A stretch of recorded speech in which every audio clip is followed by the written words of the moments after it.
think it's really sad that Americans aren't able to have the choice of drinking raw milk versus pasteurized milk. I've grown up on raw milk. My grandparents live in a village where I've drank raw milk my whole entire life. I'm fine, have had no diseases, no problems from it at all whatsoever. Free consumers who are making their own choices should be free to consume whatever they want. We are against the government trying to stop us from buying raw milk. When the FDA goes in, they destroy it. They take away money from private individuals who are otherwise trying to trade in goods that people want. Think about it. Really? SWAT raids on dairy farmers. That's the punishment.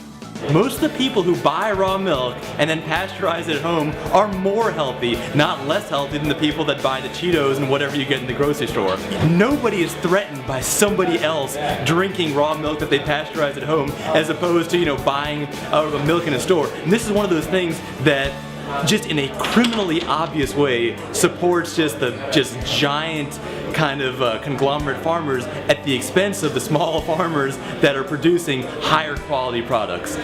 When you talk about SWAT raids and like 4 government agencies invading, these raw milk co-ops and everything, it really just makes me mad. It makes me really angry and it makes me want to fight back because everyone has the right to put whatever they want into their own bodies. They're the only ones who are going to have to deal with the consequences.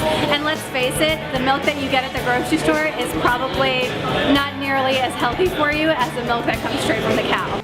Like, it comes back to the whole thing that somebody's body is their property and they do what they want as long as they're not harming anybody else, non-aggression principle.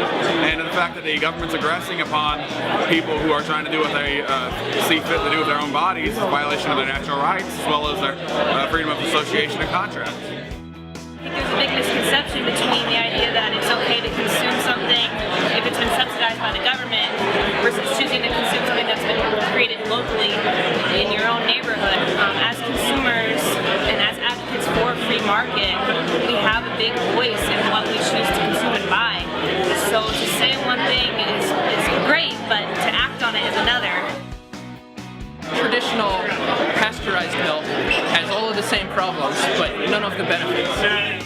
I have a friend who wanted to make a very specialized cheese, and him and his girlfriend were trying to get some raw milk so they could make the cheese. They couldn't get raw milk because of all the regulations. They wanted to have non-homogenized. They weren't able to buy it. They said the only way they could do it would be to buy a cow, and so the cow was their own property, and then they would have the milk. Then they could use the milk for their cheese. If they had gone through all this process, they could not just go to a farmer and do a simple trade. I sympathize with the needs of farmers and the needs of society for valuable and nutritious food. It's a person's right to choose and to balance the risk versus the reward and really make the decision for themselves. It's your body, you choose what you want to put in it.